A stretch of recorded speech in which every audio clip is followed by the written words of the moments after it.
ফের বেলাগাম দিলীপ ঘোষ, এবার দিলীপের তোপে কীর্তি আজাদ।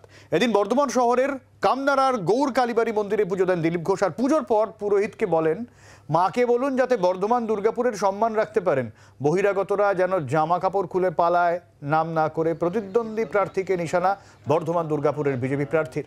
ঘটনাচক্রে মুখ্যমন্ত্রীকে ব্যক্তিগত আক্রমণ করে বিপাকে পড়েন দিলীপ। কমিশন তাকে নোটিশ পাঠিয়ে জবাব তলব করে, তার জবাবও দেন, কিন্তু তারপরও দিলীপেই।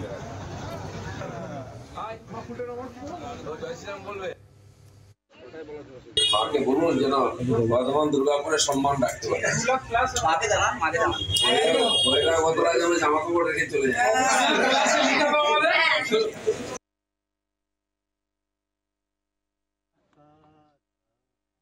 दुर्गा माँ का इज्जत नहीं करता। अगर माँ नहीं हो तो हम लोग कोई भी जन्म नहीं ले। ऐसा आदमी समाज में रहने लायक नहीं है। वो कलयुग का महिषासुर है और उस कलयुग के महिषासुर को ममता दीदी की टीम तृणमूल की उसको हराकर उसका वध करेगी। दिलीप घोष আসলে কোনটা ওনার कहीं पे निगाहें कहीं पे निशाना। উনি প্রত্যেকটা ওনার শত্রু ভাবছেন সুকান্তকে, শত্রু ভাবছেন শুভেন্দুকে। ভাবতে পারেন দিলীপ ঘোষ বিজেপি দুবারের রাজ্য সভাপতি, সাংসদ, তাকে তার পুরনো আসনে দেয়াল লিখন শুরু হয়ে গেছে, তারপর ধরে বার করে দিয়েছে।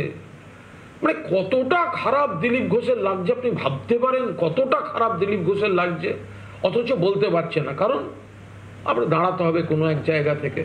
সেই কারণে দু চারটে একটু বেলাগাম খারাপ কথা মানসিক অবসাদ থেকে বেরিয়ে যাচ্ছে, ওগুলো ধরতে নেই। এবার আবার হারবেন, ও ঠিক হয়ে যাবে।